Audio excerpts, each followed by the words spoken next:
Welcome back to the third episode of the Sports Talk ATL podcast. I'm joined by Jake Gordon at Can't Guard Jake on Twitter and Alex Lord at Go Sports Talk on Twitter. I am Chase Irle. Guys, we had the Falcons schedule release upcome since we were last here. And I want to go through that to start the episode because the first 7 weeks are about as brutal as you can imagine. We already knew the schedule was going to be brutal because we knew the teams that were going to be on it. But this is gauntlet that we have to start the season. When you talk about Desmond Ridder potentially starting, I mean, if we start legitimately 1-6 and 0-7, I don't know how he's not out there as the starter. And I think that's almost beyond a realistic possibility. I feel like that's probably what's going to happen unless we just pull off a couple of upsets early in the year because teams are getting their feet under them. I mean, there is not a game where we are going to be close to a favorite. Yeah, I look at that first Panthers game too. If they're 1-7 or, around that mark, 0-8, 0-7, whatever that first Panthers game is, I think that's definitely a chance you could throw him out there, especially if Mariota really doesn't look good. But we saw the Falcons keep him close against good teams last year. We saw them not keep it close against good teams at times. So I'm kind of nervous to see which way it's going to go. I mean, they could surprise us and come out and go 3-4, which I think would be a huge success when you look at that schedule. But that would be pretty tough to pull off. Yeah, I from what I saw last year, I don't think he plays unless Mariota loses the job or gets injured.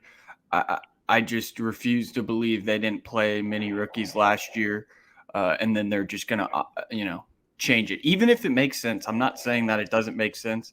I just don't see it happening. I think he might not play. He won't start a game. I wouldn't be surprised if he doesn't start a game, obviously, unless Mariota gets hurt. What have we seen that we're going to believe he's going to start, Well, we talked about this. Yeah, I have a million different theories about why you could see him. One, Mariota could get injured. Two, you have to see what you have in this guy. Three, I think the Falcons, unless they sign offensive linemen, they're basically telling me they don't give a shit about winning this year. I don't care what they say, to the media. If you don't sign offensive linemen and you just leave it the way it is, you're saying you don't give a shit about winning. You want that top pick and you want to get one of those quarterbacks. So you might as well see what you have in Ridder. So, I mean, I'm in full conspiracy theory mode if they don't sign offensive linemen. But I just want to get back to the schedule because we'll get into that. The Saints, maybe they upset the Saints at home. I mean, I don't think the Saints are going to be amazing. They definitely have a better roster. But they could win that, especially in a week one. They go at Rams, no chance. They have no chance of winning that game. At Seahawks, the Seahawks aren't a great team, but they're well coached. I have a hard time believing they're going to be just tanking on the road. I still think that's going to be a tough one to win, but that one's possible. Definitely a winnable game. Drew Lock's a quarterback, definitely a winnable game. Cleveland, potentially winnable if Deshaun Watson's out. Potentially. I still think it's unlikely. Tampa Bay, highly unlikely. San Francisco, highly unlikely. Cincinnati, highly unlikely. So I think at best you have 3 games that are winnable there. And that 3-4, like you said, Jake, I think that would be a miracle if you come out 3-4. But you do have, I think, 3 semi-winnable games there. But that's where I'm at. And it's crazy to say because if they do start 3-4, it's not exactly a great record, but you think, man, this team can probably make the playoffs because if you look after that, you have the Panthers, which is a winnable game. The Chargers, probably not a winnable game, but we've seen the Chargers fumble a lot of games that they should win. Yeah. And then you got Panthers, Bears, Commanders. The Steelers would probably eat us alive, but then Saints, the Cardinals, which the Cardinals in January, which they aren't good past, September, November, October. There's some wins you could find in there. I said on Twitter, a lot of people thought this was crazy, but I said 7 wins max. And I don't think that's too off the wall because I said you got Seattle, you got Carolina twice, you got one of the games against the Saints, Bears, Commanders, and then, you pull off an upset. That's not too ridiculous to think. And I did say that was the max. I didn't say they were going to win 7 games. I think that's probably the best that they could do. And I think it'll be somewhere – the worst they could do is probably 3-14, and I think it'll be somewhere in the middle. I think they're like a 5-12 team. How many do you think it takes to get in the playoffs in the NFC? I only think it's 8 or 9. And there's an extra playoff spot, correct? Yeah, with 7 playoff teams, and just you look around the NFC, it's pretty ugly for a lot of teams.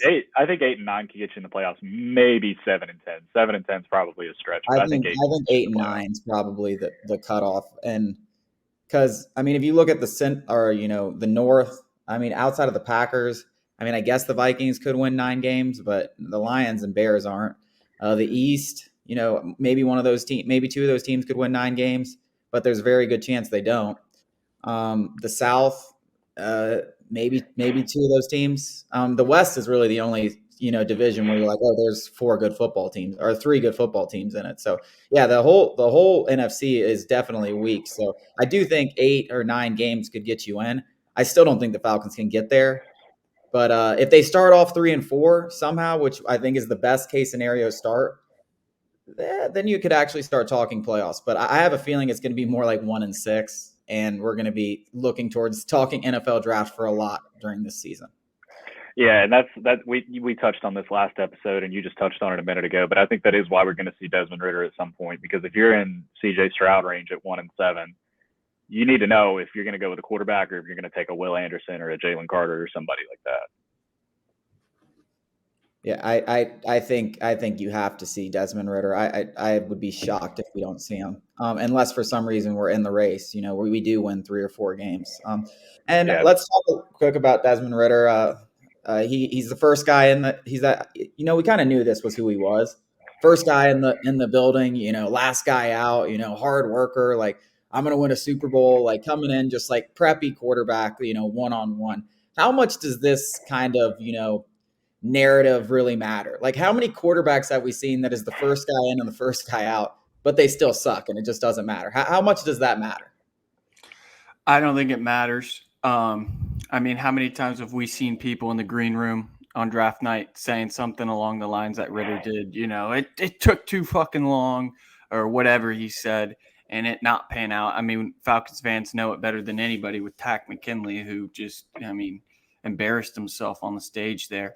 Obviously, you want your quarterback to be the leader and be the guy who is the first one in and the last one out. But a lot of people can go to work for 12 hours and get 6 hours worth of work done. It's not like, there's no reason to doubt him. But nobody should be blown away by this immediately. This is checklist stuff. This is stuff you expect from your quarterback. This doesn't, it doesn't sell me on him, but I'm not writing him off by any means, obviously. But this is, you need this stuff. Yeah, I also thought it was funny that the other guy in there before him, the only guy that beat him was Tyler Vrabel, Michael's son, the undrafted free agent, which – what's the guy, the Carlton guy on Twitter said the funniest thing I think I've seen. He always is saying funny shit, but he goes like, you can't have like a teacher's pet offensive lineman. Like, I need my offensive lineman like with 3 cans of dip in their mouth, like spitting on the floor and like rolling in mud, or I don't fucking want you blocking for my quarterback. And I'm like, that is true. But then I look at Caleb McGarry, and that's like who he is, just an ugly, gross, like, sorry, Caleb, and he sucks. So I don't think there's a perfect, role model for any of this, but I did think that was hilarious because I want a dirty man, not a teacher's pet, protecting my quarterback. But I have let me say this real quick. Mark Schlereth won a bunch of Super Bowls with the Broncos, and he told an old story about how he used to not shower the whole week before games and then piss himself before the games and during the games, so he just smelled like a fucking pig. That is just another mental threshold that is just insane to cross over. There was the guy, I don't know who it was. I think he played for the Dolphins, like a linebacker or something. And he's like, oh yeah. He's telling this story. He's like, oh yeah, I used to love just pissing myself, like in the huddle. He's like, my teammates. I know who you're talking about. Didn't really like it, but oh my God, it got me going. And I'm like, God, what is wrong with you, man? Piss dogs. Not brushing your teeth all week so you can breathe on them. Where they just, they're going like, hey, do you want a chaw dog? Oh no, like I'm good. And they just have like 2 big fat lips in. And then he's like, what about a piss dog? And both of them just start pissing themselves with Mark Schwartz.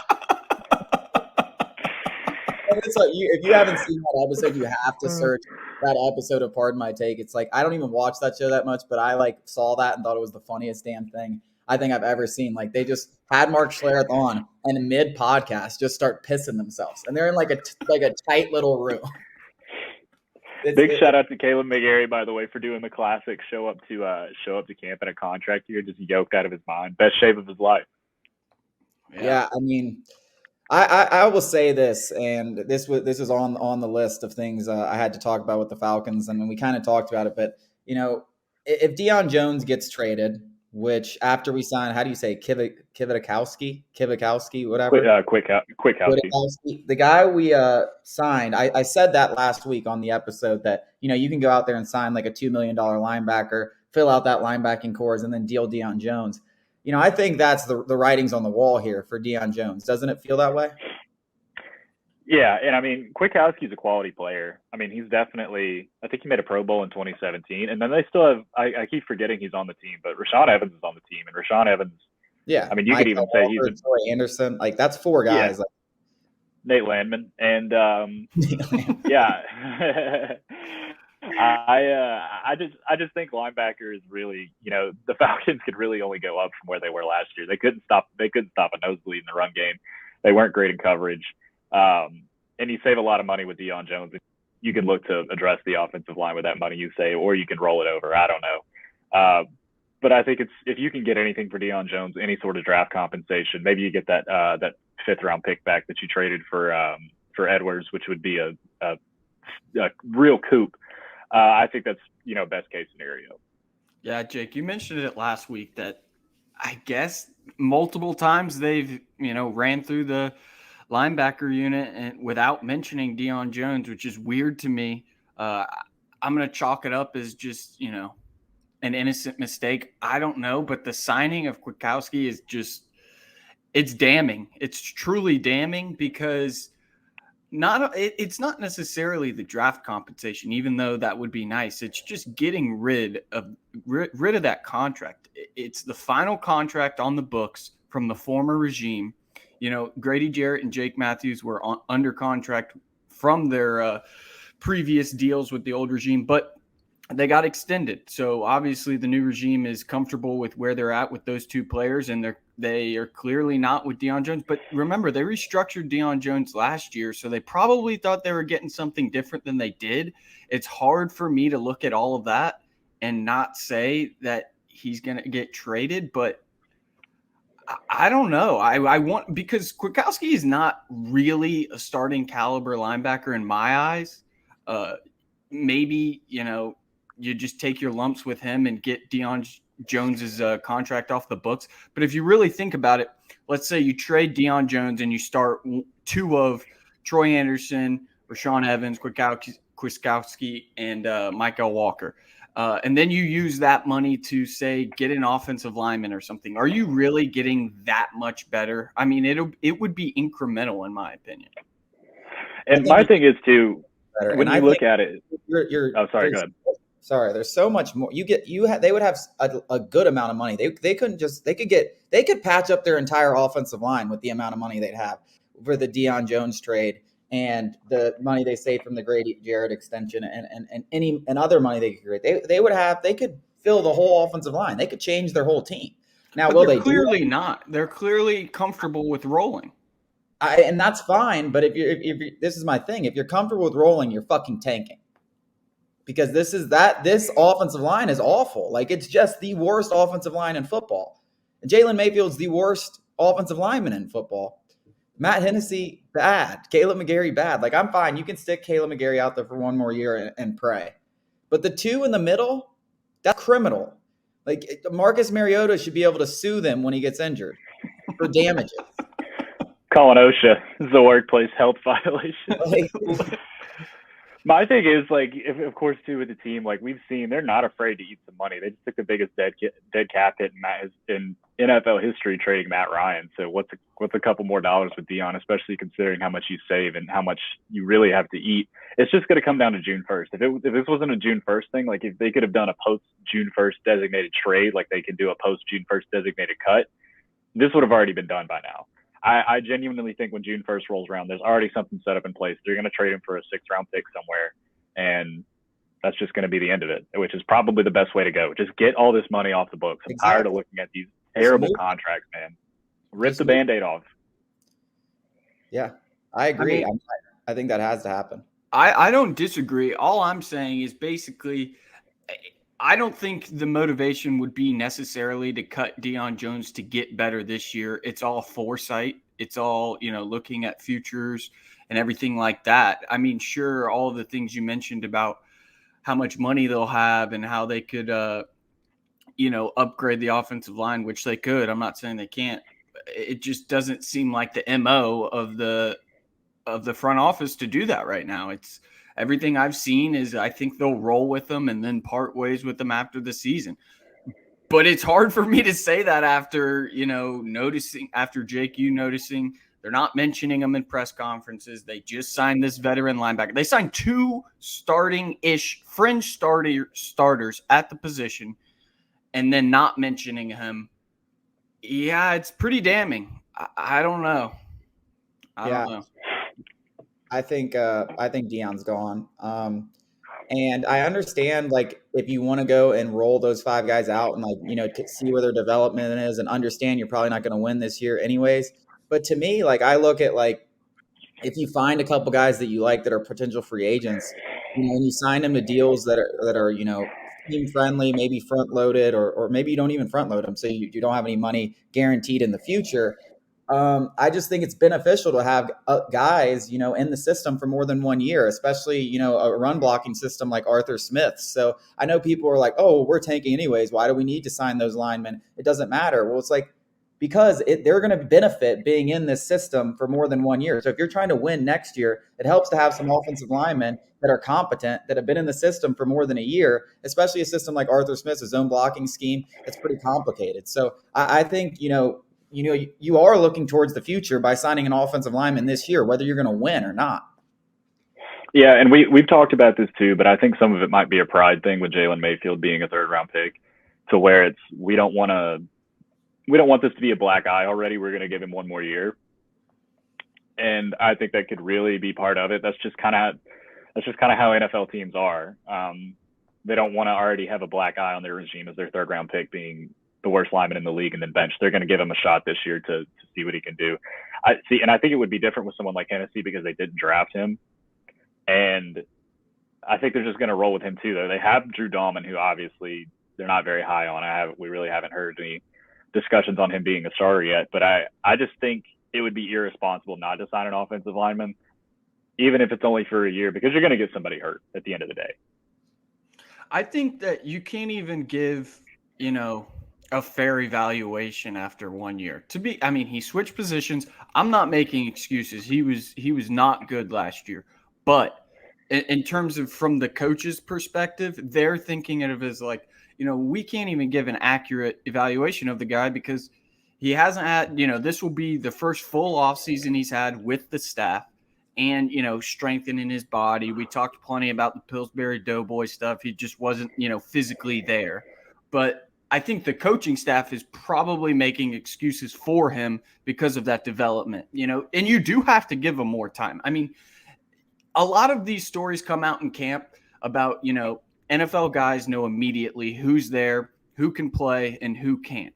But sometimes it's just impossible to know. And we don't know what the case is with Jalen Mayfield, but for us, it's probably just safe to, let him go out there. And if he shits the bed again, then we can feel vindicated about it all and say he was a shit pick. But until then, it's hard to go one way or the other for me because I want to give him a fair shot. It's not, let's not write him off immediately. I mean, he was horrible, one of the worst linemen in the league. But, development is crucial. So we'll see. It's different positions, but I was the same guy who I was defending Isaiah Oliver all offseason, last offseason, saying they're going to get him off the boundary. He's going to be in a different role, and he's going to do a lot better. That's different than offensive linemen. But somebody like Isaiah Oliver finally started clicking last year before he got hurt. And sometimes some of these guys do just need time. But, I mean, you really got to have some kind of backup plan, and it can't be Jermaine Ifedi either. No, yeah, I agree. Well, the Falcons have disappointed us for, 5 or 6 years now. Let's talk about a team that is not used to disappointing to us, the Braves, but is certainly off to a very disappointing start. 16-20 after last night's maybe the most brutal game of the year to watch. If you watched all 9 innings of it like I did, I feel sad for you. Ian Anderson, that's the one good positive. He had his best outing of the year, 6 innings, gave up 1 run on a 2-strike, 2-out pass ball. And of course, the Braves can't score a single run, so they lose the game 1-0. They strike out 16 times for the second consecutive game. Guys, what is the panic meter for this team? We are now 6 weeks through the season, about a little over 20% away of the way through the schedule. I just wrote an article on this. I'm still calm, but what about you guys?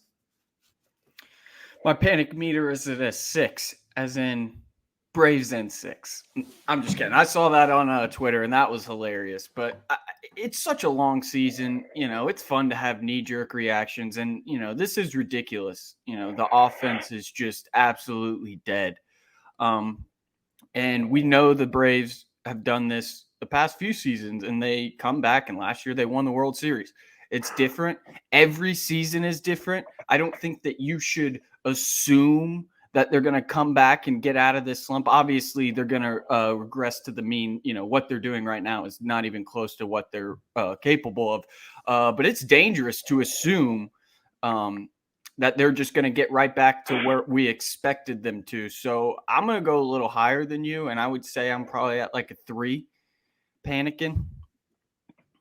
Yeah, I mean, for what it's worth, I was at a 2. I didn't say that on here, but that was what my article said. Jake, go ahead. I'm at like a 2. It's just terrible to watch. Like, that's all I really care about. It sucks. It's boring. I hate watching it. And I try to watch all 162. I actually didn't get to watch last night, thank God. Didn't want to. But yeah, exactly. But I'm not overreacting. I don't think the season's over. I'm just tired of watching shit baseball. Yeah, I mean, I think that's where I'm at too. I mean, the product sucks on the field. And it's funny because when the product does suck on the field, and you'll hear me say this a million times when the Braves are struggling, and I've been saying it for years, it's like, oh, it really seems like they're lifeless or they have no energy. Like, no, they just are sucking. Like, when you don't score a run the whole game, what do you expect? Like, Ronald and Cunha to be running around the dugouts, like high-fiving and hugging? Like, no, that stuff only happens when you're dropping 15 runs a game. Like, when you score 29, yeah, the guys are going nuts. They're having fun. There's swords out everywhere. There's panda bears in the dugout. Like, but when you're not hitting worth a damn, I mean, it's really demoralizing because that's what gets teams excited is scoring runs. Great pitching, that's fantastic. That wins championships. But if you want to talk about excitement, scoring runs, hitting bombs, hitting the ball all over the park, that's what gets teams excited. That's what makes you feel like you have an exciting team. Right now, the Braves, and it's almost shocking, but as collectively as a team, they have 7 or 8 guys that I consider very, very good hitters. Not a single one of them is hitting over 260. And I know average has kind of been, taken out of like what we consider good hitters. Like, it doesn't really matter what you hit, but none of these guys are hitting for power either. I mean, you look at it, William Contreras is 4th on the team in home runs. He's had 30 plate appearances. He has 4 homers. Like, everybody is not hitting. Matt Olson has been slumping since a hot start. Marcell Ozuna can't, and Adam Duvall haven't hit a ball in 30 days. Dansby, obviously he's been hitting better, but, started off terribly. Austin Riley now is in a huge slump. Travis d'Arnaud started off really well. Now he hasn't gotten a hit in like 7 games. Like, it's just incredible how poorly this team is hit. And I know Acuna coming back will definitely re-energize this offense. But the reality of it is these guys all have track records of success. And I know the balls are dead and all this other stuff. They eventually just got to start hitting. And I believe it will happen, which is why I'm not freaking out.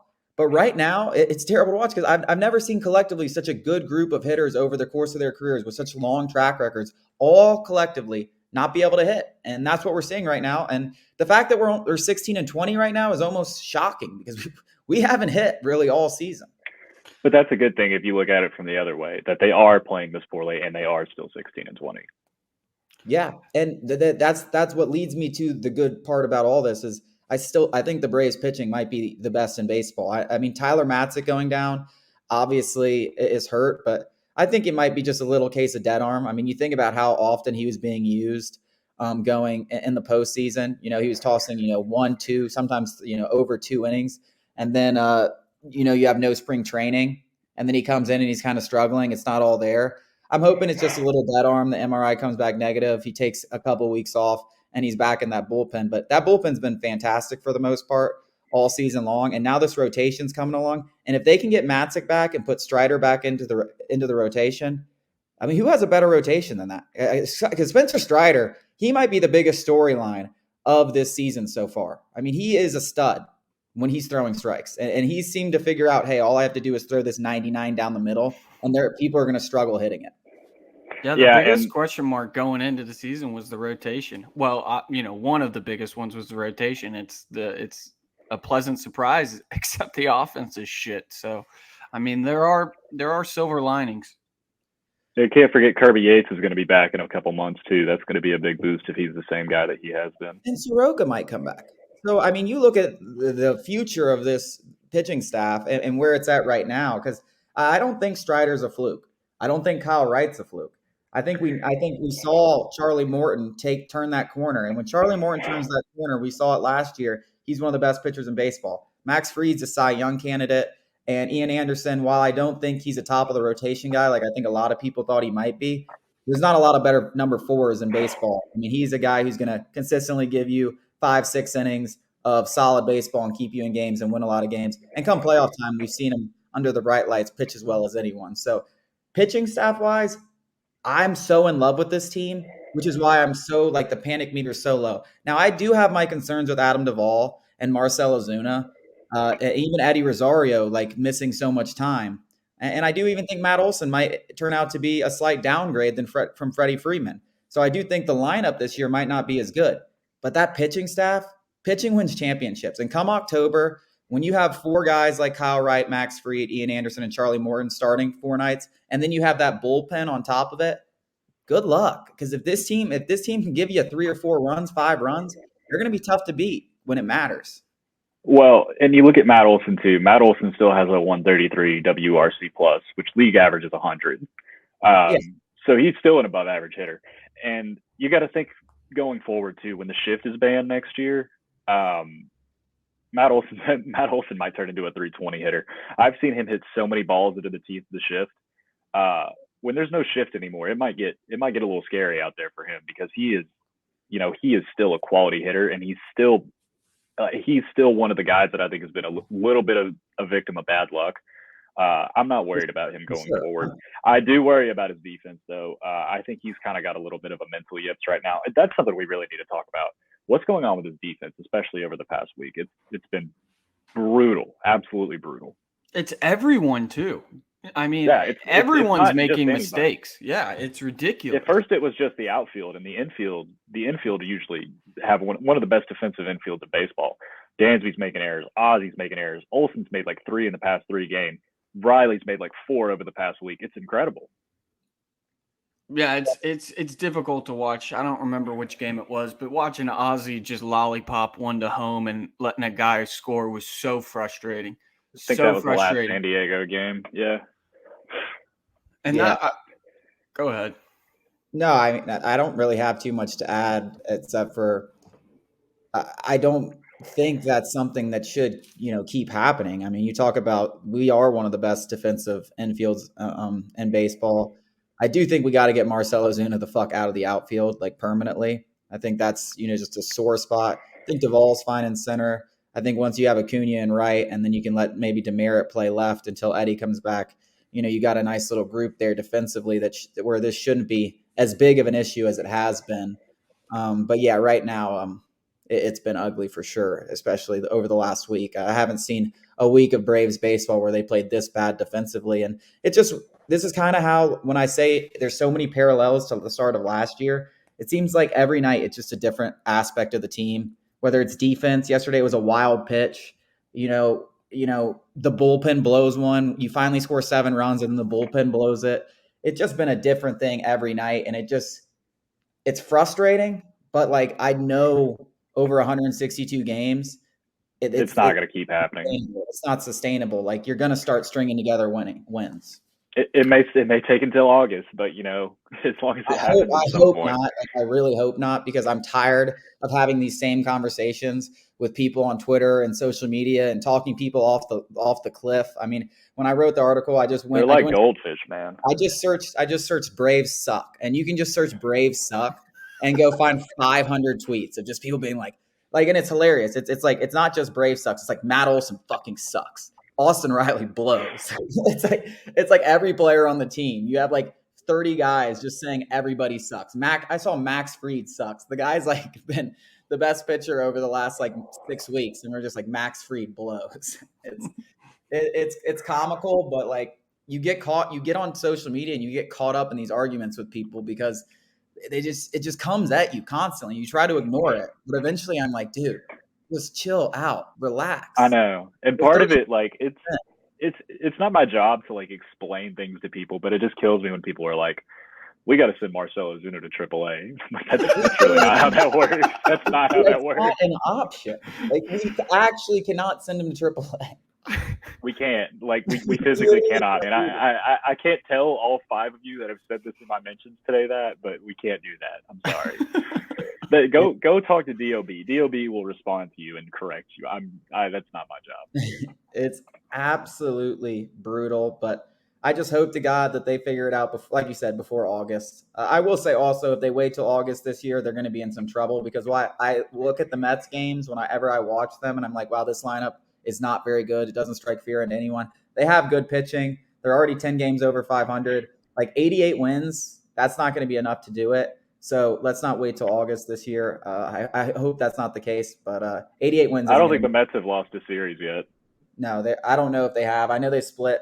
Obviously, they split with us, but yeah, I mean, they're 23-13. They're a tough team, and their pitching's really good. Just like us, they're built with their arms. They just had better, one luck, and they've just been better in the clutch than the Braves. That's really been the difference so far. If you go look at their games compared to us. I will say during that series, I mean, they didn't scare me at all. I mean, maybe they finish before us in the division, but if we meet them in the playoffs, I wouldn't be worried at all. That series, obviously, it's just one, but still. I take great pride in beating the shit out of the NL East. It's almost just as fun as winning in the playoffs because I don't know. There's just something about being like, yeah, like we won the division 5 years in a row. Like, shut up. So I don't even want the Mets to have that over us. But here, like, I think we're also all forgetting about the Mets. Like, the Mets choke. Like we're in May. Like, just wait for the Mets. I actually looked at their schedule the other day. I think they have a schedule upcoming, maybe like to end May and into June. It's absolutely brutal. Like a very brutal stretch. And I think if you look at the Braves stretch over that stretch, and I know schedule doesn't mean anything. I mean, the Braves have shown they can lose to anyone. They lost 2 games to the Reds to open the year. But I think they have a schedule like that really, really, after this Brewers series, lightens up in a major way. I know that Miami's after this. Yeah, I think it goes like Miami's, like Rockies, like, and I know the Rockies started off well. The Rockies aren't a good baseball team, so I don't want to hear anything like that. Pirates, like a bunch of teams like that, like very winnable series. Cubs, maybe. So some winnable series coming up, and I think on the other end of the spectrum, the Mets have some tough stuff coming up. So the sky's not falling. If we're 126 games left in the season. If we're 10 games back a month from now, I'll raise the panic meter significantly. But I'll raise it to a 5. Yeah, let's calm down. It's still early. I mean, it's crazy what can happen in baseball and how quickly things can turn around. I mean, 7 games seems like a ton, but it's just not. I mean, you go look at the 60-game season. I think we were like 3 games back early on, and then we won the division by 6 games. So yeah, it can change quickly, especially when you get to play the team that's ahead of you 14 more times. You got 14 more games left against the Mets. Let's just win those games and we'll be all right. Yeah, exactly. Yeah, let's go to our last topics, and this don't have a ton of Hawk stuff, but I did want to talk about the NBA playoffs, which now we have the Eastern Conference and Western Conference finals set up. The Suns, pretty shockingly, lose to the Mavs. Luka Doncic, gotta give the young guy. They didn't lose. They got undressed. They got undressed in Game 7. I mean, really undressed in every game that they lost. The series was one of the more boring series. It was just like blowout, blowout, blowout, blowout, blowout. And then Game 7, you're thinking, oh, the Suns are coming back home. They've got experience. They, on paper, to me, had the better team. Jason Kidd coached circles around the Suns. Monty Williams. Unbelievable performance by the Mavs in that Game 7. Luka, Spencer Dinwiddie, Shout out Spencer Dinwiddie coming back from that ACL, and now he's in the Western Conference Finals. Who would have thought that trade would have such an impact on the Mavs moving towards Porzingis? Pretty incredible stuff there. But let's go first. Let's just talk about this next round matchup. And I know it's crazy to say, but after what I watched the Mavs just do, I would not be shocked at all if they beat Golden State. Because I was not thoroughly impressed with how Golden State looked on most nights against the Grizzlies. Yeah, and so like a month ago, I had the Celtics Warriors. That was my take for the finals. I have a future on the Warriors, and as y'all know, I don't know how, but I've been on fucking fire with the futures. I had Scottie Scheffler winning the Masters. I had the Rams, and I had Georgia and the Braves, but I always bet on Georgia and the Braves. And so I'm hot with the futures, and I got the Warriors, and they're still left in it. But I kind of agree with you, man. I feel like it's not incredible. It's not terribly irresponsible to say that Luka Doncic could be the best player on the court in that Warriors Mavs series. I don't think that's debatable, actually. I mean, Steph Curry is still Steph Curry, but I think Luka could still be the best player on the court. I think he's the best player on the court, but I think Golden State, I mean, the firepower they have all around. I mean, Jordan Poole, Andrew Wiggins, Klay Thompson, Steph Curry, Draymond Green. I mean, I don't want to say that's 5 all-stars, especially with Klay kind of deteriorating a little and Draymond, but like that's 5 borderline all-stars, really good players. Compared to who? Yeah, and I think if you're Golden State, your best strategy is to literally put Draymond on Luka, because Draymond is such an incredibly smart defender and versatile defender. He's one of the smartest players in the league. You got to stick Draymond on Luka and make somebody else beat you.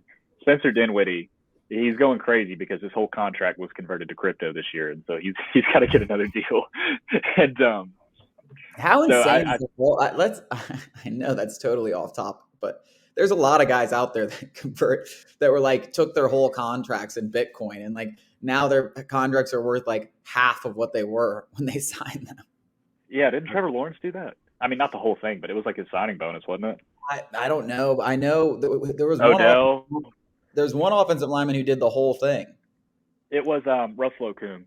Yeah. Yes, he did the whole thing in Bitcoin. Like, if that thing goes to zero, he's playing for free out there. Like, did he just walk off the field? Like at that point, they're just like, I'm not playing anymore. He's gonna go out there and be one of the best tackles in the league because he's got to get another deal. Going back to the series, I wanted to say that I don't think it's going to be particularly close. I wouldn't be surprised if it was a gentleman's sweep out west. The Warriors are a championship team, and though they didn't look impressive this past series, I mean, they can win in a multitude of ways. And I know everybody was saying during the Suns Mavs series, it was like, the Suns are going to win. They're a better team on paper, more experience. More experience doing what? Blowing 2-0 leads? I mean, the Suns are garbage. They don't. Chris Paul is a fraud, by the way. Yeah, I couldn't agree more. I couldn't agree more. Everybody on Golden State knows how to win. Or, the most important players know how to win in multiple ways. They can win ugly. I don't think it's going to be close out there, even if Luka is the best player on the court, which I think he is. Going back to the Suns game, how disrespectful of Devin Booker to think of himself as highly as Luka. I mean, he's not on Trae Young's level either. I mean, Devin Booker was nothing before Chris Paul. Chris Paul wouldn't be there without Devin Booker. I'm not saying that Devin Booker isn't a beast, but I'm just saying I don't think all this hoopla. He is a star. He is a star. But I mean, Trae Young's doing all this crap. I just couldn't believe that. Devin Booker's an all-star. Luke is a superstar. Yes, that's exactly. Yes. Trae Here's my thing with Golden State. This is the reason I had the future on him in the first place. I saw him before the season started, and I was like, I don't really love any of these futures. I don't know who's going to win it. It's wide open. Wasn't a believer in the Lakers. Wasn't a believer in the Nets. And I see the Golden State Warriors, the lowly little Golden State Warriors sitting there at plus 1,400. And I'm like, damn, y'all really must have forgot, huh? Like, they're going to get a healthy Klay back. They're going to be in the playoffs 100%. They're going to get Klay back at some point. Steph's going to be healthy. Draymond's going to be healthy. Andrew Wiggins can give you some buckets. And I think James Wiseman was healthy at the time. And I'm like, y'all really must have – and they got Kuminga. I'm like, y'all must have really forgot about the Warriors at plus 1,400. That's so disrespectful. They're still one of the 3 best teams in the NBA. Let's not get that twisted at all. Like, any night, they can absolutely explode and embarrass anybody and run anybody off the court. So I'm still high on the Warriors. I think they are going to win the series. I think we're going to have 1 or 2 Luka, like, fuck you games where he just gives them like 50, 10, and 8, and he wills the Mavs to a win. But I think the Warriors are going to win in 6. I think it's more likely he gives you 50, 10, and 8 in a loss. I mean, I think Luke is famous for those games. I think I definitely think that the Warriors are the favorites in this series, and I think they win. But I wouldn't be surprised if it went 6 or 7 games. The Mavs, I mean, to me, like, you say what you want. I know I don't love their roster, but they do have a lot of guys that play really good defense and shoot the three well. You know, Maxi Kleber, Reggie Bullock. Maxi Kleber has been money in these playoffs just to bet on. Maxi Kleber over 1.5 threes is free, like every single Jalen game. Brunson is a really underrated player. Spencer Dinwiddie's been a stud, and Luka Doncic, obviously, I think is the best player on the floor. Since the Spencer Dinwiddie trade, second best record in the NBA. You kind of thought that was a fluke. You know, anyone can win in the regular season, but when you beat the Suns and you go on the road in a Game 7 against a team that won 60-plus games, that you've proven you're not a fluke to me anymore. And I just think the Warriors definitely looked vulnerable against the Grizzlies. So I think there's a chance for the Mavs to win this series. I think it is 6 or 7 games, but I'd still go Warriors. I'll go Warriors in 7. I think this series has 7 to me. But let's flip to the Eastern Conference, and which I think is probably the grimiest series I've seen. Just this is going to be a bloodbath brawl between the Heat and the Celtics, and I can't wait to watch it. And I haven't loved the NBA this year, but this is going to be a must-watch series to me. It's just gonna be a bloodbath. 2 competitive teams: Jason Tatum, Jimmy Butler, 2 of the most underrated superstars I think we have in the game. Maybe not now, considering what they've done in these playoffs, but this series just excites me. It has everything if you like basketball. These are 2 tough defensive teams, 2 really well-coached teams, and that's something I really like to see. I mean, you got 2 teams that get after it on defense. Eric Spoelstra and Boston's coach, Ime, I think is how you say his name. That's going to be a chess match. And Jason Tatum and Jaylen Brown are 2 of my favorite players in the entire league. So I'm probably going to pull for the Celtics in this one, and just because I fucking hate Kyle Lowry. But I think the Celtics are going to come out on top. But there's no way this does not go 6 or 7 games. I think it's going to go 7. I'd say it's a 40% chance it goes 7 games.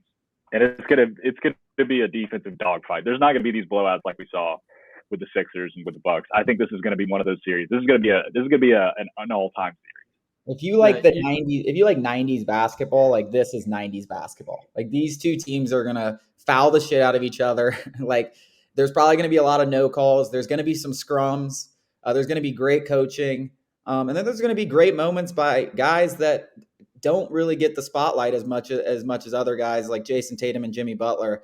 I think those 2 guys they've just been absolute studs. Jimmy Butler is one of my favorite players in the league. He just plays winning basketball, and he comes up big in the playoffs. So that's what I'm really excited to watch. I love this series. I can't wait to see it. 2 of my least favorite players in basketball, Marcus Smart and PJ Tucker. You talk about dog fights. This is 2 literal pit bulls that might bite each other's heads off. I hope there's. I've come around on Marcus Smart, honestly, over these last couple. I think I've actually over just these last playoffs, I've kind of come around on Marcus Smart. Lowry's going to be flopping around the floor like a fish. It is annoying, but also like if he was on the Hawks, we would love him. I would absolutely love him. I might buy a jersey. I had a conversation with my roommate the other day how I don't like Draymond Green. I don't like Marcus Smart. I don't like PJ Tucker. I don't like, Pat Bev. I don't like those guys. I root for the favorite. I root for the guy who's supposed to win. I like that because I'm that guy. But if they were on my team, it's a whole different story because you need those kind of guys to win championships. I can say that that's ridiculous, but I can't stand the Celtics. I can't stand the type of players they are. So all I want out of this series is somebody to get embarrassed. I don't want either team to win. If I could get a game 8 tie, that would be awesome. But I just want it to end in humiliating fashion. That's all I want. All right. Well, I'm just going to go ahead. I'm going to ignore all of that nonsense. I'm going to go ahead and give my prediction for this series. And I'm going to go Heat in 7. I think I'm going to go Celtics in 7. I think home court matters. They've dominated at home. Jimmy Butler, I think I still isn't getting enough credit for how good he is and how much he helps a team win. And I think he slightly outplays Jason Tatum in this series and gets it done in 7. It's going to be Heat, Warriors in the finals. Yeah, I like that. I think Jaylen Brown. I'm going to go Celtics in 7. I think Jaylen Brown has to be your X factor. Like, assuming that Jason Tatum shows up every night, which for the most part, I think maybe 1 or 2 games in Milwaukee, he didn't have the best game. But if Jaylen Brown shows up every single night, you got a chance to win because Jason Tatum is going to play winning basketball, and the Celtics play really good team defense. They have the right pieces around. Actually, scratch all of that. Al Horford is your X factor. If Al Horford comes out and gives you 35 points, I can't 50 spit rebounds, enough. I couldn't believe, dude, that putback dunk. I didn't know what to say when he came through with that putback dunk. That's the most athleticism I've seen out of him in 8 years. Al Horford looks better now than he ever did with the Hawks. That's the most frustrating. I'm just saying, it just confirms he wasn't trying his hardest in Atlanta. That's all. I'm not going to say that. I know. I was shocked at how well he was playing out there. I couldn't believe it, man. I like my job because there was that one game where he went crazy, and I was like, oh, okay. And then he did it like the next 2 games after that. I was just in shock, man. I can't believe how well he's playing. I'm going to go Celtics in 7 because I think they have 2 of the best 3 players. Jason Tatum, he's officially a superstar. I mean, he is. And Jaylen Brown's right there behind Jimmy Butler. I mean, obviously, Jimmy Butler's way better than Jaylen Brown, but 2 of the best 3 players in the series. I'm going with the Celtics. I agree with that. Let's I want to talk about one last topic before we wrap up this episode. And it's a little ode to the guy who just got eliminated, Giannis Antetokounmpo, who I think has hand down proven over the last 2 years that he is far and away the best basketball player on the planet. No question. I don't even think it's close. I think if the Bucks had Chris Middleton, this series would have been over in 5 or 6 games. Pause. You were shitting on me for saying Chris Middleton the other day. Continue. I'm confused what I was shitting. I literally said if you were going to say he's an all-star, like he's the only guy that on the Bucks that I said an all-star. But without him, obviously that plays a huge factor. I don't think I was shitting on you at all. Chris Middleton is an all-star. Pull up the tape. Yeah, I mean, I will. I'll pull up the tape and then I'll back-to-back it so you look like an idiot on TikTok. So Chris Middleton, missing him, big deal. Doesn't matter. That's not even what the topic is about. I just think Giannis, I want to say we're right now, he's 28 years old, I believe. Obviously, he has a ton of, he's just entering his prime, really. We're right now in terms of stars that we've grown up with. So let's say from 2000 on, guys that were somewhat in their prime from 2000 on. Where is he ranked? Because I know where I have him ranked, but I want to hear what you guys think. I think he is the second most physically dominant player of all time behind Shaq. Alex, I want you to go first because I need to put this in my head real quick. I gotta come up with he has more skills than Shaq. I do agree with you in the physical domination, but Shaq was not out there. Oh yeah, absolutely. Point line, yeah, shooting some jumpers and assisting 10 times a game. Yeah, you're not wrong about that. You go first. I think Giannis is probably behind LeBron and Kobe, ahead maybe Steph, but I don't think so. People who are even going to think about saying KD are ridiculous. And the defining moment for me is, though he lost this past year, these playoffs, he is the guy. He wins his team's titles. KD is not. He's never been the guy. He rode Steph's coattails. I mean, sure, he was arguably the best player on those teams, but he wasn't the leader. I'd put him behind LeBron and Kobe, but Kobe's kind of just like a forgotten soul, in my opinion. If I'm going to go with that, I'm going to go LeBron, Kobe, Tim Duncan, then Giannis, then Dwayne Wade. That would be the 5.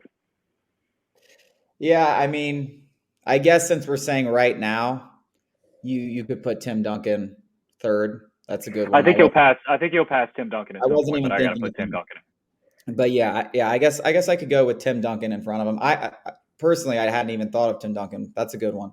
I kind of forgot about him too because I was like, "There's somebody that I'm not going to say, and I'm going to sound like a jackass." But I got Tim Duncan in my top 10. Just for shits and giggles, like I would put him 3 just because simply what I'm watching from Giannis, like the peak of Giannis right now is better than I think we ever saw Tim Duncan at. I'll go Kobe 2, LeBron 1. I just think what he's doing is nothing short of amazing, and I think he gets better every year, whether it's as a playmaker, whether it's as a free throw shooter, as a 3-point shooter. It almost looks like he's more physical every time you watch him play. What he did in that game 7 against a really good Boston team, he just had no help. I mean, I think at half he had like 12. He almost had a triple double in the first 15 minutes. Yeah, I mean, it was just truly incredible, and it kind of sucked that the rest of his team wasn't helping him out. But yeah, I just think and he's such a likable guy to root for. I mean, he's funny. He gets on Instagram Lives. He's always saying funny shit. He's a nice guy. He's got a great story. And I just think this guy's got to be the face of the NBA. It doesn't matter if I just think that's got to be the way the NBA goes. I mean, he is the face of the NBA to me, and he deserves to be. I love Giannis. He's hands down the best player in the game to me. He is impossible to hate. He is impossible to hate. He is such a good guy. Yeah.